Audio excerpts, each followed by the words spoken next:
Siri Wangko Tabia, salam rahayu kepada kita semua, terutama kepada seluruh warga penghayat kepercayaan Lalang Rondor Malesung, Laroma, di mana saja berada. Dan mungkin ada beberapa dari kita yang sementara melakukan upacara penghormatan terhadap leluhur, roh-roh suci leluhur, yang juga disertai dengan doa-doa permohonan kepada Yang Maha Kuasa, kepada Apok Kasuruang Wangko, atau mungkin ada yang sudah selesai melaksanakan itu. Dan untuk mengisi waktu luang, waktu yang free yang hari ini bisa diisi dengan berbagai aktivitas yang membuat kita rileks atau santai.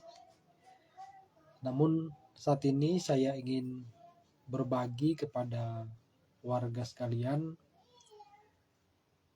ajaran atau sususuyan yang sudah dirumuskan, dirumuskan, kemudian ditulis, yang terdapat dalam buku ajaran kita sebagai warga Laroma. Tentu kita harus tahu bersama bahwa kita telah memiliki buku ajaran yang sebetulnya hasil kerjasama antara Kementerian Pendidikan, Kebudayaan, dan Riset Teknologi melalui Direktorat Kepercayaan Terhadap Tuhan Yang Maha Esa dan Masyarakat Adat dengan Laroma. Kita sebetulnya memiliki tradisi atau kebiasaan lisan atau tidak tertulis. Jadi ajaran-ajaran dalam kepercayaan Malesung itu biasanya diwariskan secara lisan. Jadi merupakan kewajiban orang-orang tua untuk menceritakan ajaran-ajaran leluhur, entah dalam bentuk kisah-kisah, cerita-cerita, atau nasihat-nasihat langsung,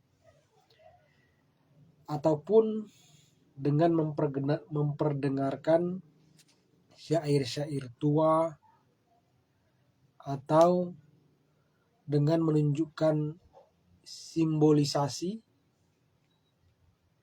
dari hal-hal yang digunakan dalam upacara-upacara penghayat kepercayaan.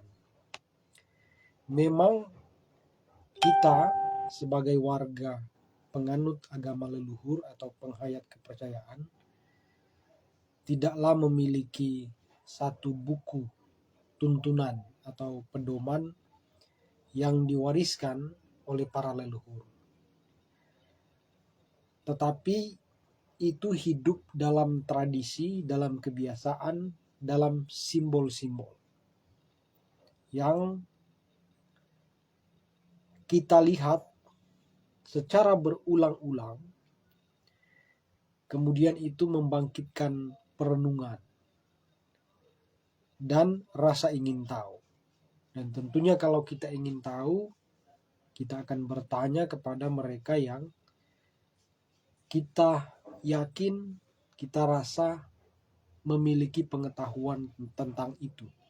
Kita bisa bertanya kepada orang-orang yang lebih tua, apakah orang tua kita sendiri atau orang tua yang terdekat dengan kita, atau para pemimpin upacara, atau tetua-tetua adat, atau disebut pamatuan.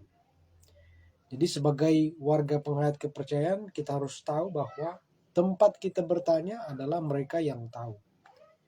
Karena leluhur bilang, sema tuah, sema kukung, sepuyun, sema kiit. Artinya orang tua yang memberikan tuntunan, anak-anak itu mengikuti. Jadi tuntunan itu bisa berupa perilaku, laku hidup, atau bisa berupa kata-kata. Tetapi kita hidup sebetulnya dalam tradisi yang tidak banyak kata-katanya. Artinya lebih banyak dengan menunjukkan perilaku, contoh, dan panutan. Namun begitu, di era sekarang, era modern, tentu banyak tantangan yang harus kita hadapi dan kita pecahkan bersama. Misalnya para penganut agama leluhur ini supaya diakui oleh pemerintah, diterima keberadaannya, harus mengikuti syarat-syarat. Nah, salah satunya dengan keharusan, kewajiban menuliskan ajarannya. Maka karena La Roma ini, Lalang Rondor Malusung ini merupakan wadah yang didaftarkan ke pemerintah lewat Direktorat Kepercayaan Terhadap Tuhan Yang Maha Esa dan Masyarakat Adat, sehingga memiliki tanda inventarisasi, maka wajib untuk menuliskan ajarannya.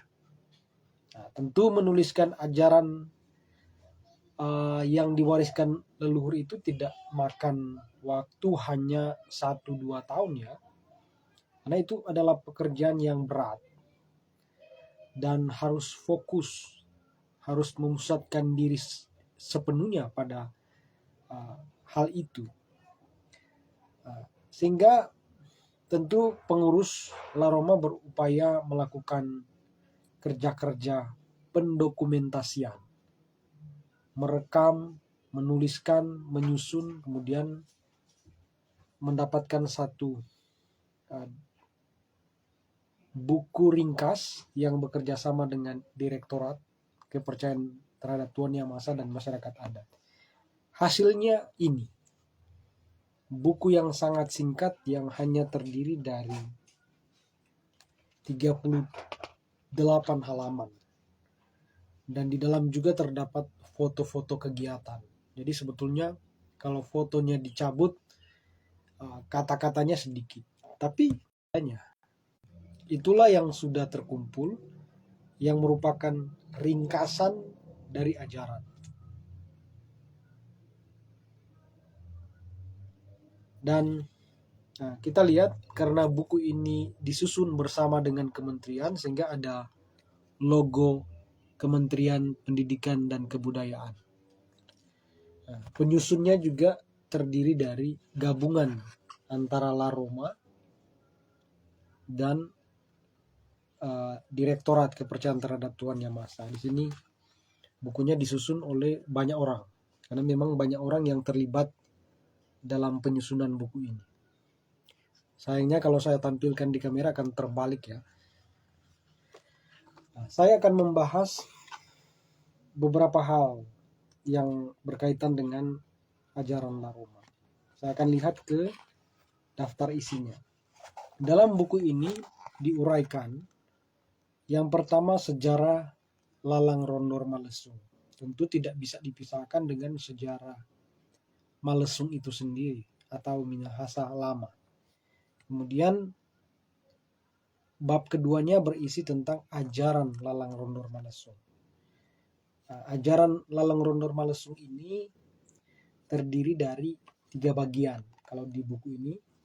Pertama, konsep tentang Tuhan Yang Maha Esa menurut La Roma. Yang kedua, konsep tentang kehidupan. Yang ketiga, konsep tentang semesta.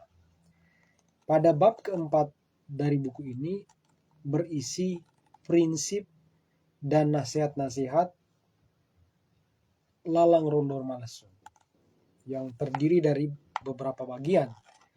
Jadi ada Sio Sisinau, ada 9 nasihat, ada Sio Poso, ada 9 larangan, kemudian 5 letek atau 5 setia, kemudian ada 5 wawasan moral, kemudian ada nasihat-nasihat tentang Tuhan Yang Maha Esa, nasihat-nasihat tentang kemanusiaan, nasihat-nasihat tentang kehidupan.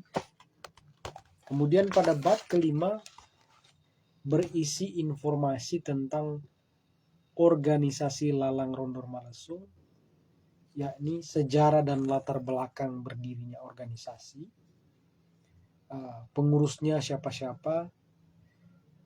Strukturnya terdiri dari dua struktur, pengurus yang berkaitan dengan manajemen organisasi, yang kedua yang berkaitan dengan pelaksanaan upacara. Kemudian di bagian belakangnya ada daftar pustaka dan informasi tentang siapa narasumbernya, simbol atau lambang yang digunakan dalam upacara, dan terakhir berisi tentang foto-foto. Sebelum saya lanjut, ada komentar dari teman Charlie. Di sini namanya Yocat Hombal. Kita menyesal dulu pas dengar orang tua bicara dianggap kurang sopan.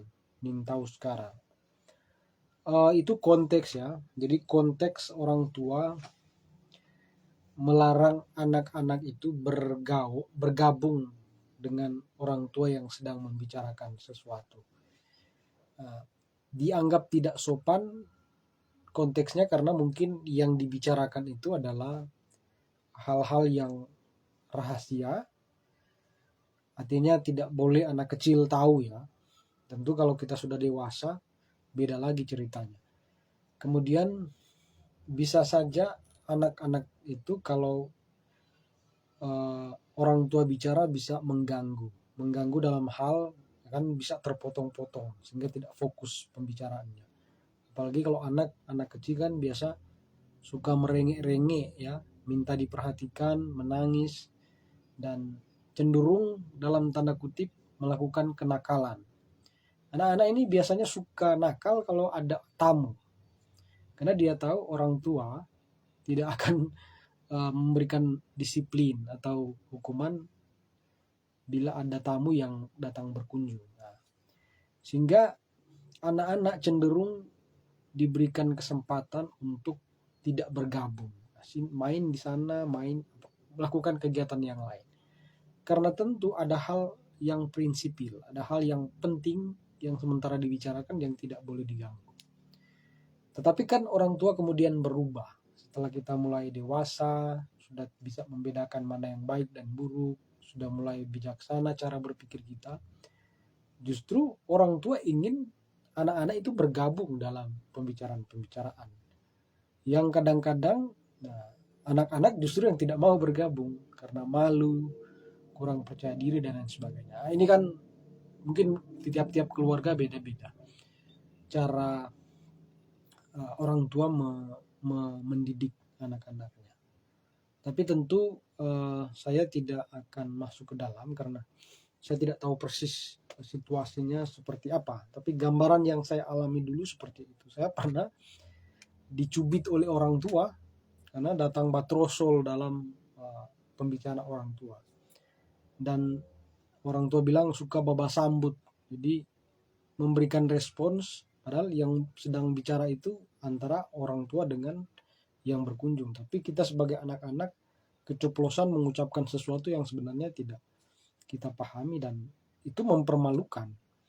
Seperti itu. Nah, saya akan lanjut. Jadi pada kesempatan ini saya akan bicara tentang konsep Tuhan dalam kepercayaan Malesung. Jadi kita lihat dulu apa sebetulnya nama atau sebutan yang diberikan kepada sesuatu yang tinggi, yang dihormati, yang menciptakan segalanya itu dalam konsep berpikir Perang Minahasa, atau kita bisa sebut Tuhan begitu. Kita menyebutnya dengan, kalau dari bahasa Tontembuan disebut Apo Kasuruang Wangko. Apo Kasuruang Wangko. Apo ini sebutan, bukan hanya kepada Tuhan sebetulnya. Apo bisa disebutkan atau menjadi sapaan untuk sesuatu yang adikodrati, sesuatu yang maha tinggi. Apok dalam pengertian sebetulnya dia adalah orang tua yang baik hati, yang senantiasa memperhatikan, yang memelihara kehidupan. Pokoknya apa yang menjadi tugas tanggung jawab orang tua itu merupakan cerminan dari kata apo itu. Kan apo itu orang tua, tapi lebih banyak disebutkan kepada tetek nenek dan tingkatan yang lebih di atas itu.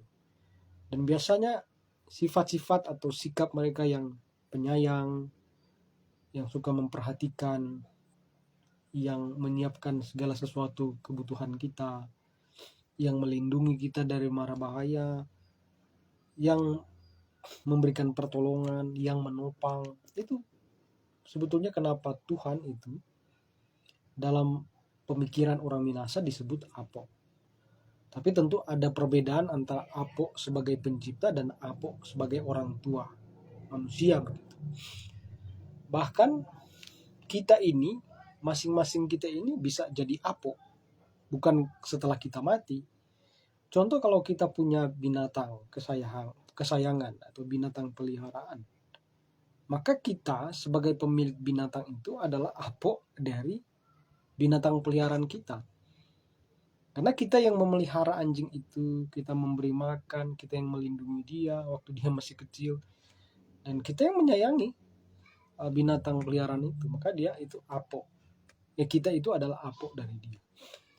Nah, dalam pemahaman ini bisa berarti orang yang memberikan perlindungan, pemelihara, yang menjaga, memperhatikan, yang lebih tua, begitu. Apo itu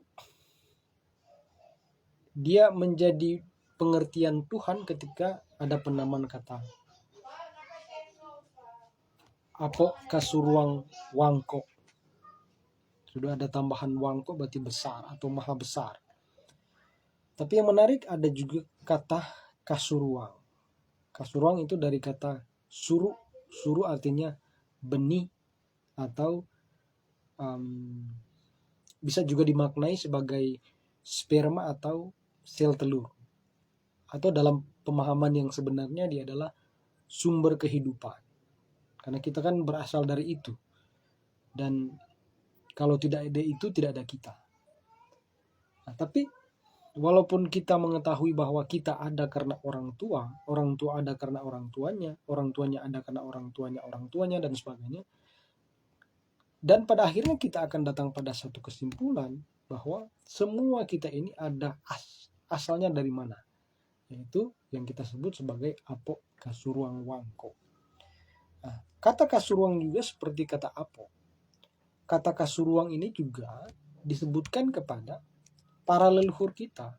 Leluhur kita itu kasuruang kita atau sumber benih kita atau dari mana kita berasal. Tapi sekali lagi saya katakan Apo kita yang sesungguhnya atau kasuruang yang kita sesungguhnya itu asal mula kita. Bukan hanya manusia tetapi semua yang ada di dunia ini. Itu cara orang Minahasa memahami apa yang kita sebut sebagai Tuhan, apa yang kita sebut sebagai entitas tertinggi itu, entitas yang maha kuasa. Di sini kalau kita lihat di nomor 2, Apo ni mema intana walawa, Tuhan sebagai pencipta semesta. Apo ni mangun ing kayo baang, Tuhan yang menciptakan dunia. Apo wailan wangko. Wailan itu berarti kaya. Kalau kaya, kita membayangkan kaya itu ya yang punya mobil banyak ya, yang punya banyak uang banyak dan punya banyak tanah banyak. Kita bilang itu wailan. Makanya di Minahasa banyak orang yang bernama wailan. Tapi seberapapun tanah yang kita miliki, kekayaan uang yang kita miliki, tentu kita akan datang pada kesimpulan ada yang lebih tinggi dari itu. Ada yang memiliki atau mempunyai atau yang maha memiliki itu. Siapa dia? Tentu ya Tuhan. Karena dia yang menciptakan, ya dia yang memiliki. Termasuk nafas kehidupan, termasuk tubuh kita dan segala-galanya. Makanya orang Minahasa menganggap bahwa Tuhan itu, sang entitas tertinggi itu, Adikodrati itu, ya Wailan yang maha kaya. Wailan kaya, tapi kalau Wailan Wangko itu bisa dimaknai maha kaya, paling kaya. Jadi banyak orang kaya di dunia ini seperti Bill Gates, Elon Musk, dan lain sebagainya, saya tidak hafal. Itu tidak seberapa dibandingkan dengan Wailan Wangko. Kemudian ada lagi istilah yang diberikan kepada yang maha tinggi itu, yaitu Apo Sima Be Aseng Wokoter. Apo yang memberi nafas dan yang memberi kekuatan. Jadi Tuhan dalam pemahaman orang Minahasa, dia juga yang memberikan nafas. Orang mau cari tahu siapa yang jaga nafas pat orang selain Tuhan, siapa? Nggak ada sebetulnya. Nggak ada di dunia ini orang yang memberi nafas. Nggak ada di dunia ini orang yang memberi nafas. Kalau kekuatan, mungkin orang bilang ya, kekuatan orang dapat dari apa yang orang makan. Misalnya nasi, ikan, daging-daging, sayur. Tapi jadi pertanyaan juga, siapa yang menciptakan padi? Siapa yang menciptakan binatang yang darinya kita dapat daging? Dan siapa yang menciptakan sayur, tumbuh-tumbuhan? Ya akan datang pada satu kesimpulan bahwa yang Maha Pencipta. Baru ada yang menarik yang 3 terakhir. Jadi Tuhan itu dianggap orang Minahasa sebagai Apo Manembo-nembo, Apo Manalinga, Apo Renga-rengan. Apo Manembo-nembo itu ada hubungan dengan indera pelihat ya, mata. Jadi Tuhan itu digambarkan oleh orang Minahasa atau dimengerti atau dipahami orang Minahasa, dia itu yang senantiasa melihat, memperhatikan. Makanya mungkin kita selalu dengar ada istilah Tuhan itu tidak buta. Tuhan itu tidak pernah berhenti melihat. Ya karena sifatnya itu manembo-nembo.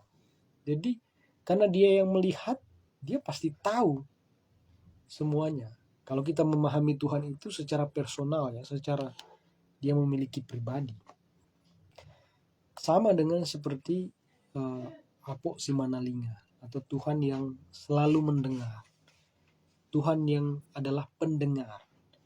Jadi tidak ada satupun bunyi, tidak ada satupun suara, tidak ada sesuatu pun yang audible itu tidak didengar oleh Tuhan. Jadi ucapan kita yang kita ucapkan, yang baik, yang jahat, kasar, lembut, itu didengar oleh Tuhan. Bunyi desis dari ular, bunyi ciap-ciap dari burung, dan segala bunyi ada itu didengar Tuhan. Nah, dalam pemahaman doa-doa kita pun didengar oleh Tuhan. Keluh kesah kita mungkin tidak berdoa panjang-panjang, kita mungkin cuma bilang tekitare, so kerja baik-baik kita, dorong cuma bikin begini. Itu keluhan, itu doa. Dan itu karena diucapkan dari hati, itu didengar oleh Tuhan. Karena dia maha mendengar, dia adalah si Manalinga. Kita kenal di Minahasa ada tradisi mendengarkan burung. Orang yang pandai mendengar tanda-tanda burung, selain telinganya sangat sehat, dia memiliki kepekaan yang sangat tinggi. Karena tidak sembarang orang ketika dijuluki sebagai Tonaas Manalinga. Tonaas Manalinga itu maksudnya orang yang paham sekali tentang bunyi-bunyi. Bunyi burung kah, bunyi cicak. Karena burung memiliki tanda, memiliki bunyi, atau binatang-binatang apapun, itu dimaknai sebagai pesan dari Tuhan. Dan tentu untuk memahami maksud pesan Tuhan itu harus punya telinga yang peka, yang sensitif, yang bisa mendengarkan semuanya tanpa meleset sekecil apapun. Bayangkan orang-orang dulu di zamannya yang punya kemampuan itu sangat dihargai di masyarakat Minahasa, karena itu jadi satu penentu dalam pengambilan keputusan, misalnya untuk merombak hutan, mendirikan kampung, karena itu kan bergantung pada mendengar, menerima pesan secara baik, secara utuh dari Sang Ilahi, dari Tuhan. Jadi tidak sembarang begitu. Apalagi Tuhan itu sendiri kalau dibilang dia adalah Apo Manalinga, bayangkan. Jadi tidak ada satupun yang terlewatkan. Mau bunyi, mau pesan, mau apa kek, suara-suara itu tidak ada yang terlewatkan. Nah, sebelum saya lanjut, saya ingin jawab pertanyaan dari Yocha Tombal ini. Yocha Tombal artinya, Yo artinya sebenarnya dari kata Raio, atau bisa berarti Sonyanda. Ca berarti tidak. Jadi mungkin Sonyanda manis ya, artinya tombal kan artinya manis. Artinya pahit berarti. Pentu berarti. Satu kali Joko pakai pentu. Ada pertanyaan. Wailan Wangko apa bisa diartikan sebagai sang pelindung yang bersama-sama? Ya, karena dia kan kaya. Kalau dia kaya berarti kaya segalanya. Dia mempunyai kaya akan perlindungan, kaya akan pemeliharaan, kaya akan kuasa dan lain sebagainya. Karena dia kan maha memiliki ya. Ya bisa juga diartikan seperti itu. Tergantung apa ya. Ya kita mau lihat dari sudut mana. Namanya dia maha mempunyai. Wailan kan artinya kaya. Jadi dia kaya akan perlindungan. Artinya tidak habis perlindungan dari dia. Entah dalam bentuk atau wujud apa. Nah, itu ada kaitan sebenarnya dengan bagian terakhir yang saya mau bilang. Apo itu, apo rengar-rengan. Rengar-rengan itu mungkin kita pernah dengar kata rengan, kata karengan. Karengan itu maksudnya sebaya, satu umur. Oh, orang kok kekarengan, seumur atau yang satu rang istilah. Tapi rengar-rengan juga bisa berarti dalam kepercayaan orang Minahasa, dia memiliki rengar-rengan. Rengar-rengan itu sesuatu, itu apakah roh atau apa, yang seolah-olah menjadi kembarannya, yang selalu ada bersamanya. Setiap manusia itu punya rengar-rengan. Dia yang melindungi, mengingatkan kita. Jadi tidak ada satupun manusia yang tidak punya rengar-rengan. Kita mungkin pernah tahu, misalnya kalau anak kecil, bayi yang lahir itu, ada kan yang disebut tali pusat ya, atau ketika dia lahir yang dipotong dari pusat itu disebut sebagai teman dari bayi yang lahir itu. Nah, itu juga disebut rengar-rengan. Tapi dia mempunyai jiwa yang turut bersama-sama dengan kita. Ibarat bayang ya. Bayangkan akan kemana kita, dia akan ikuti kita. Nah, tapi apakah rengar-rengan itu? Rengar-rengan itu dipahami oleh orang Minahasa sebagai kuasa ilahi yang ditugaskan untuk bersama-sama dengan setiap orang. Ya, dia hadir untuk melindungi kita. Itu yang disebut rengar-rengar. Beda juga dengan roh-roh leluhur. Roh-roh leluhur artinya orang-orang tua kita. Tapi rengar-rengar ini adalah milik kita atau teman kita sendiri yang lahir bersama-sama dengan kita. Itu yang dipahami oleh orang Minahasa.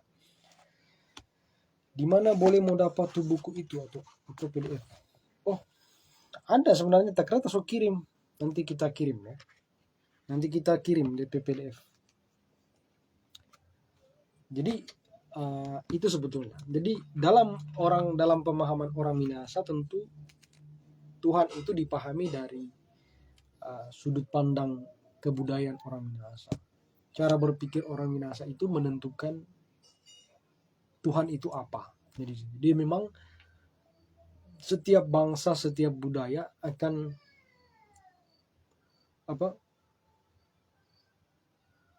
membayangkan Tuhan itu dipengaruhi oleh cara berpikirnya, kebudayaannya. Seperti dalam pemahaman orang Minahasa, Tuhan itu dibayangkan atau dipikirkan sebagai orang tua. Dia tidak dibayangkan sebagai seorang raja. Dia tidak dipersonifikasi sebagai raja. Karena dalam tradisi orang Minahasa tidak ada raja. Maka dia dibayangkan sebagai orang tua yang menyayangi, memelihara, menjaga, mencukupkan kebutuhan. Itu yang dipahami oleh orang Minahasa. Apa itu entitas yang maha kuasa itu. Jadi ini sebetulnya yang menjadi problem, yang menjadi masalah ketika orang luar belajar atau mencoba menelisik tentang kepercayaan orang Minahasa. Mereka karena dipengaruhi oleh budaya mereka atau dipengaruhi oleh ajaran yang mereka sudah tahu lebih dulu, maka mereka mempersepsikan Tuhan itu seperti yang diajarkan dalam ajaran mereka. Dan celakanya mereka menganggap bahwa orang Minahasa itu menyembah leluhur. Karena kan ada kesamaannya. Sebutan untuk Tuhan dan sebutan untuk orang-orang tua. Jadi kata Apo itu ya bisa mengacu ke leluhur. Misalnya Apo Sual, Apo Wongkar, Apo Lokon, Apo Suputan, itu sebutan untuk leluhur. Apo atau Opo kalau dalam bahasa Tondano atau Mon Opo. Begitu juga dengan Kasuruang. Kasuruang itu Kasuruang Wongkar, Kasuruang Sual, Kasuruang Timporo, Kasuruang Mokogibung, Kasuruang Sengke, ya Kasuruang Sekasuruang. Nah, tapi orang Minahasa juga mengetahui bahwa semua itu berasal dari satu sumber yang sama. Dia juga disebut Kasuruang, yaitu Kasuruang Wangko. Nah, kadang-kadang ketika tidak dipahami dengan benar, orang akan salah persepsinya. Menganggap bahwa orang Minahasa menyembah leluhur. Dorang tidak menyembah Tuhan. Dorang menyembah arwah-arwah dari para leluhur. Nah, itu kan pemahaman yang salah, menyesatkan sebetulnya. Karena mereka tidak paham tentang budaya orang Minahasa. Cara orang Minahasa memikirkan tentang Tuhan, merefleksikan tentang Tuhan itu beda. Jadi orang Minahasa itu menganggap bahwa yang maha tinggi itu namanya maha tinggi. Manusia itu tidak bisa mencapai maha tinggi itu. Dalam persepsinya, ketika dia mempersepsikan Tuhan itu sebagai orang tua, sebagai kakek nenek, itu dia menemui Tuhan secara dekat. Bukan berarti Tuhan itu jauh dan tidak bisa dekat, tapi Tuhan itu menjadi sangat dekat dalam diri orang-orang tua, para leluhur, dan yang saya sebut tadi, rengan-rengan. Jadi Tuhan itu keberadaannya sangat dirasakan melalui hasil ciptaannya, hasil karya Tuhan. Ya, kita akan dekat dengan Tuhan, misalnya ada yang jadi sangat dekat dengan Tuhan ketika dia naik gunung yang penuh dengan pepohonan, udaranya sejuk, dengan kondisi alam yang indah, dia akan merasa sangat nyaman dan dia merasa dekat dengan Tuhan. Apakah Tuhan kemudian turun dari tempat tertentu kemudian datang bersamanya? Ya bisa iya, bisa tidak ya pemahamannya seperti itu. Artinya Tuhan itu bisa dirasakan lewat hal-hal yang paling dekat dengan kita. Dan ya manusia itu cenderung menganggap Tuhan itu sebagai person, sebagai manusia. Sesuatu yang mempunyai wujud. Ya karena kita kan manusia ini kan materi, berwujud. Jadi kita juga cenderung mempersepsikan Tuhan itu berwujud. Padahal Tuhan itu, dia itu Dia mengcover segalanya, dia meliputi segalanya. Dia ada di mana-mana dan kita tidak membatasi dia. Termasuk membatasi dia dalam satu wujud manusia. Sehingga kalau kita tidak melihat wujudnya sebagai manusia, maka kita tidak akan percaya. Ada kan orang menganggap saya tidak pernah melihat. Karena kita mempersepsikan Tuhan itu berwujud. Apakah Tuhan berwujud atau tidak? Ia berwujud dan tidak berwujud. Artinya wujud Tuhan itu sebetulnya untuk memahami, memberikan pemahaman kepada manusia bahwa dia ada. Karena kalau dia tidak berwujud, manusia tidak akan tahu bahwa Tuhan ada. Tapi wujud itu tidak selalu dalam bentuk wujud fisik manusia. Tapi wujud itu dalam kuasa-kuasa angin misalnya. Angin itu bisa lembut, bisa menenangkan, menidurkan orang. Tapi bisa menghancurkan, bisa jadi bencana. Angin itu bisa menjadi kekuatan yang sangat besar dan menjadi bencana. Boleh jadi angin puting beliung ya. Kita bisa lihat bencana-bencana besar di dunia itu karena angin, putaran angin. Nah, kita bisa melihat Tuhan, kuasa Tuhan di situ. Tapi apakah angin itu Tuhan? Ya tidak. Itu salah satu wujud yang kemudian kita membawa pada kepercayaan bahwa Tuhan itu ada, atau sesuatu yang maha tinggi itu ada. Ombak di laut. Ombak di laut itu kalau dia cuma riak-riak, cuma kecil-kecil, itu menenangkan, indah. Tapi kalau dia sudah tinggi, tingginya seperti 10 meter atau lebih tinggi dari itu, dia jadi tsunami. Dan itu bisa dianggap sebagai suatu kemarahan Tuhan, kan? Suatu kekuatan yang sangat besar yang enter satu pulau boleh tenggelam.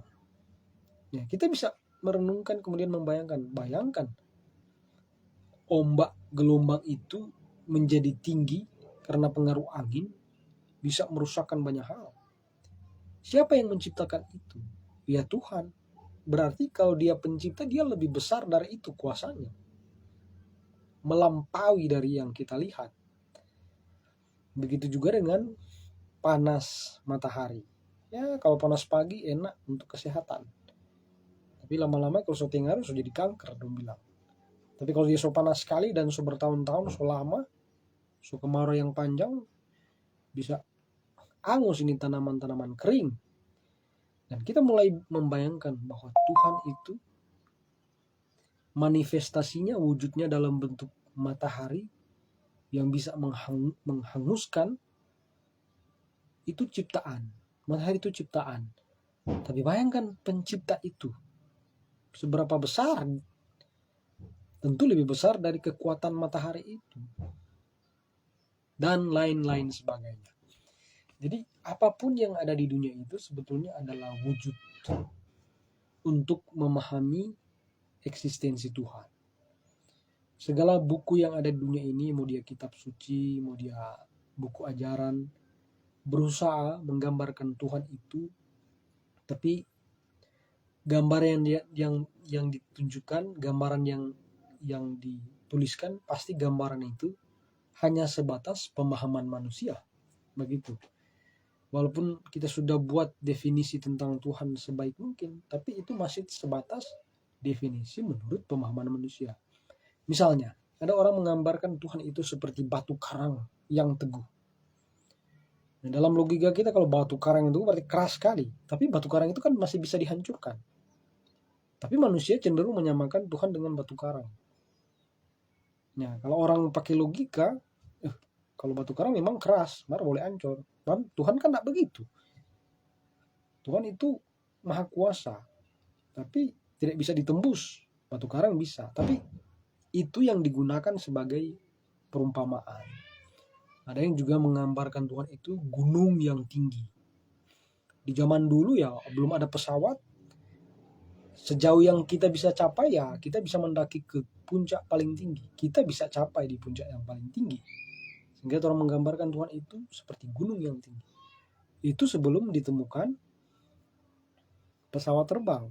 Tapi ketika pesawat terbang itu ditemukan, bahkan pesawat luar angkasa ditemukan, persepsi manusia tentang Tuhan, definisi manusia tentang Tuhan yang dulu hanya disamakan seperti gunung paling tinggi, dia jadi berubah. Tuhan itu jadi lebih luas, melampaui alam semesta, melampaui teropong alat pelihat jarak jauh yang terkecil sekalipun, melampaui itu.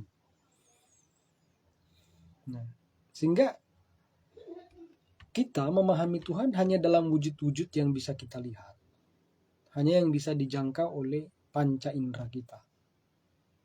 Sehingga tentu saya bilang tadi, pemahaman tentang Tuhan itu berbeda-beda setiap budaya. Kan pencapaian setiap peradaban di setiap bangsa beda-beda.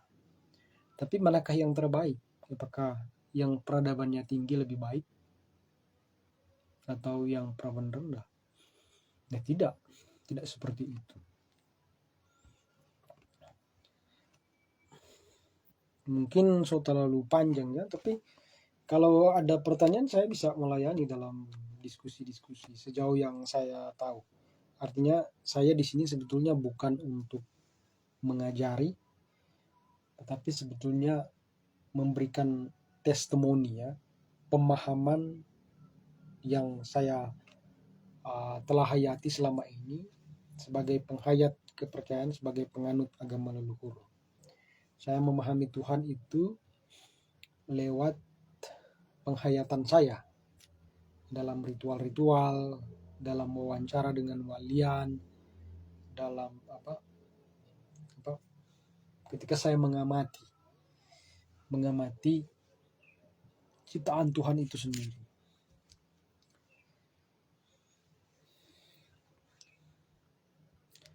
Cara nanti kita kirim DP PDF pangana, karena boleh baca.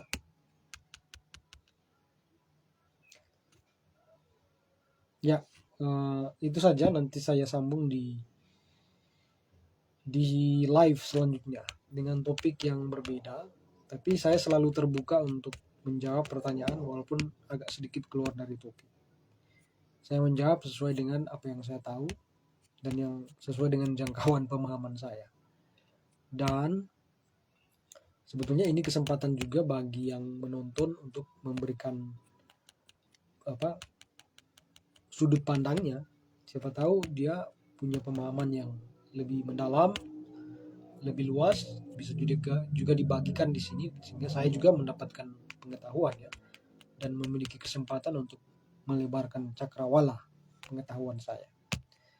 Tapi karena sudah tidak ada tanggapan, dan saya pikir juga saya sudah menjelaskan satu-satu konsep tentang Tuhan dalam ajaran Lalang Rondor Malaso. Jadi Tuhan dalam ajaran Lalang Rondor Malaso itu satu juga tidak bermakna jumlah cuma satu ya. Itu sulit memang, saya bilang tadi bahwa sulit untuk mendefinisikan Tuhan. Tuhan itu satu atau dua atau tiga.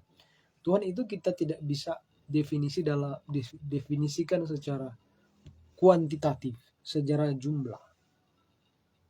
Karena wujudnya bisa satu, bisa ribuan, bisa jutaan. Apakah manusia bisa membatasi hak Tuhan, hak prerogatif Tuhan untuk mewujudkan diri dalam banyak representasi dan dalam banyak wujud ya. Kita tidak bisa membatasi. Yang hanya kita bisa bilang ya seperti leluhur bilang, Tuhan itu ya apok kasuruang wangko, Tuhan pencipta kehidupan.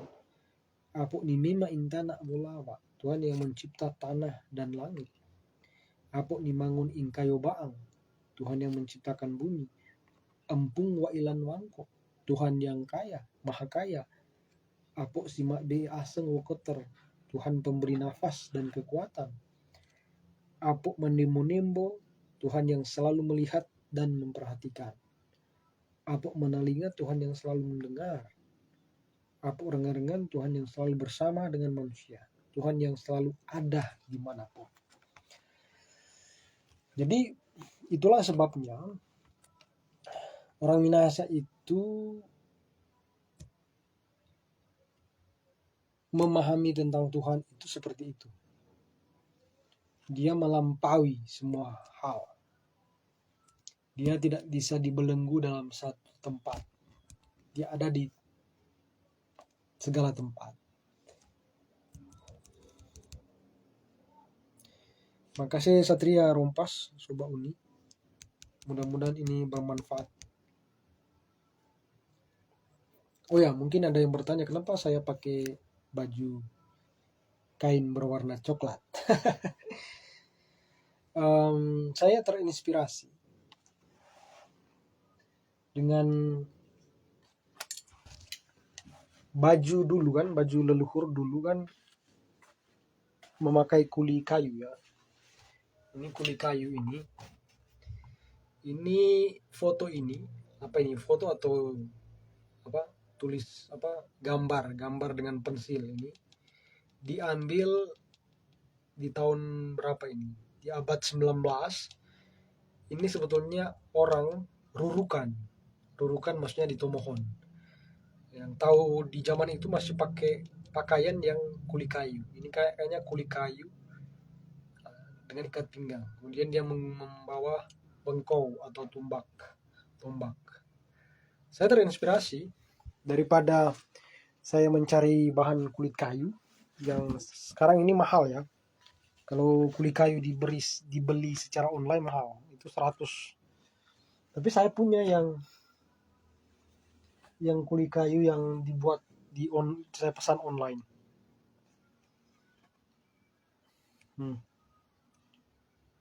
Ini juga bisa dipakai. Dia bentuknya seperti rompi.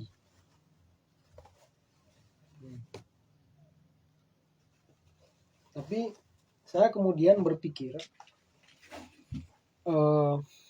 kulit kayu ini kan mengingatkan kita pada leluhur. Karena di zaman mereka menggunakan kulit kayu. Jadi saya selalu berpikir apa sih yang bisa saya ciptakan atau saya buat supaya saya selalu ingat pada leluhur, pada Tuhan Yang Maha Esa. Nah, sehingga saya melihat foto-foto lama yang pakai kulit kayu. Nah, yang jadi problem adalah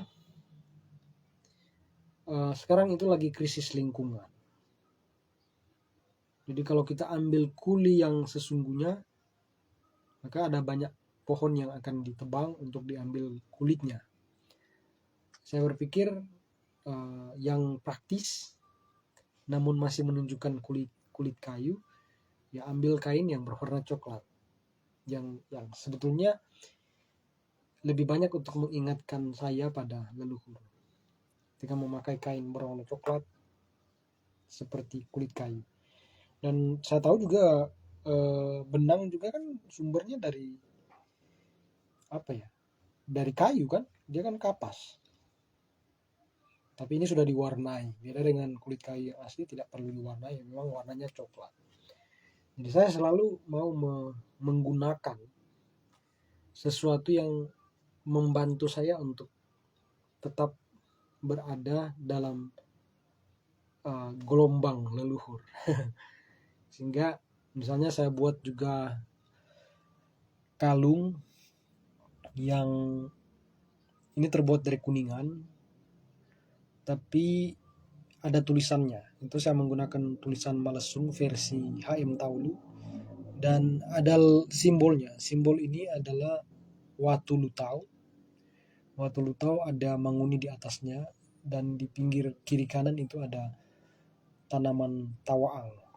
Nah, ini bagian juga dari saya untuk mengekalkan ajaran para leluhur lewat simbol-simbol.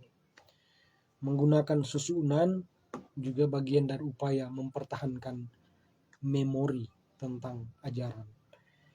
Kalau di Minahasa Selatan kan ajarannya kumakang atau selalu kanan. Kanan kan dimaknai sebagai yang kuat. Nah, kecuali yang memang bilang kidal. Tapi umumnya kan orang kanan yang kuat. Kanan yang kuat ini sebenarnya simbol Tuhan. Yang kuat kan yang Tuhan. Sehingga dalam tradisi orang Minahasa juga ketika berkunjung ke tempat-tempat leluhur, memutari ke tempat-tempat itu dari kanan.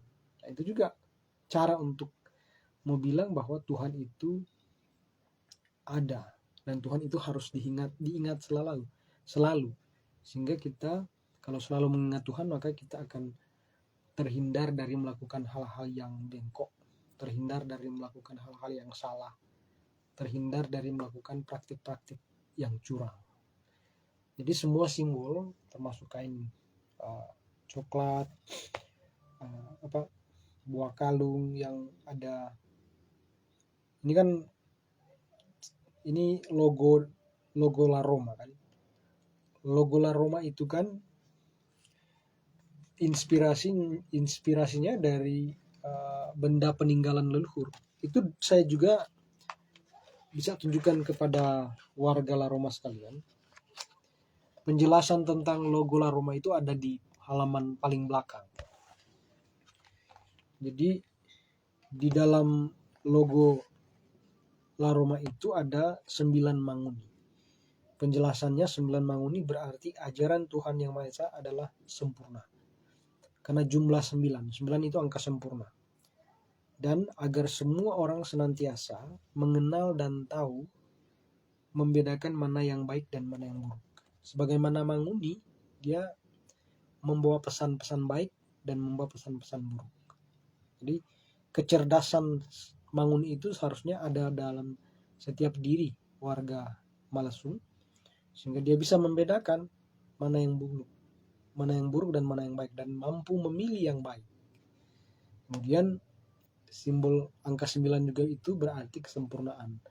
Artinya ini mengingatkan kepada kita akan Tuhan kan. Oke. Kemudian ada batu lesung bergambar 2 orang berdoa. Gambar lesung menggambarkan 2 orang berdoa ini di sini ini. Itu berarti percaya kepada Tuhan Yang Maha Esa. Karena doa kan ditujukan kepada Tuhan. Apok ni memang intan awal Tuhan yang menciptakan bumi. Jadi simbol yang ada di batu lesung itu di mana ada orang berdoa.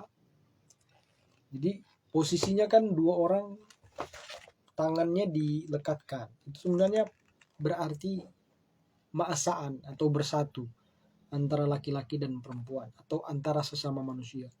Kemudian laki-lakinya mengangkat tangan ke atas seperti mau menggapai sesuatu. Itu sebetulnya berarti temimboy asiapok ni mema intana walawa atau mak timboy asi apok kasurangwang. Artinya berpegang kepada Tuhan, artinya mengandalkan Tuhan. Kepada siapa kita berpegang? Siapa yang diandalkan? Ibarat kalau kita naik pohon, kita mau pegang cabang yang masih cabang yang hidup. Jangan pegang cabang air atau cabang kering. Salah pegang itu orang bisa jatuh. Kalau orang naik pohon kan orang cari itu orang mau pegang akang. Jangan sampai orang mau pegang ini. Orang mau kuat akang mau naik ke atas itu kage kering, kalau semua patah, sotore atau sobusu sudah lapuk. Cari yang cabang-cabang yang masih bagus. Dalam itu pemaknaan. Ketika tangan menjangkau ke langit itu sebenarnya menjangkau Tuhan, meminta supaya Tuhan memegang tangan supaya orang bisa naik ke atas. Simbolisasi itu sebenarnya bermakna senantiasa mengandalkan Tuhan atau Tuhan itu menjadi pegangan utama. Jadi bukan jimat ya atau wontel yang dijadikan sebagai pegangan. Kalau hal-hal yang demikian itu sebetulnya hanya sebagai pengingat saja. Kalau zaman sekarang ada istilah reminder di HP orang kan ada reminder. Coba kasih bangun orang pagi-pagi karena babunyi. Nah, begitu juga dengan yang orang bilang itu wontel dan sebagainya. Itu sebenarnya benda-benda pusaka, simbol yang mengingatkan kita akan adanya Tuhan yang senantiasa memberikan perlindungan. Dan itu juga sebagai simbol sehingga orang yakin betul-betul Tuhan beserta dengan orang. Begitu. Nah, kemudian simbol tanaman tawaang. Tanaman tawaang itu bermakna keteguhan dan keyakinan, kesucian hati, kedamaian pikiran dan kedamaian jiwa. Jadi tawang itu kan orang tahu itu simbol yang dipakai tanaman yang dipakai untuk batas tanah. Kenapa tanaman ini dipilih untuk penanda batas tanah? Karena tanaman ini dia mudah tumbuh tapi tidak membesar. Nah, kalau dia besar kan, apalagi dia besar ke kanan, bisa mengambil tanah orang lain kan, atau dia tidak merayap seperti tanaman-tanaman itu merayap, dan itu tidak berarti batas tanah itu bisa berpindah. Jadi tanaman tawon itu tanaman yang bisa bertumbuh di mana dia tanam dan tidak mudah dirusak. Walaupun orang potong itu, kalau akarnya sudah tertanam ke dalam, dia akan tumbuh lagi. Jadi ini adalah simbol sebetulnya keteguhan keyakinan.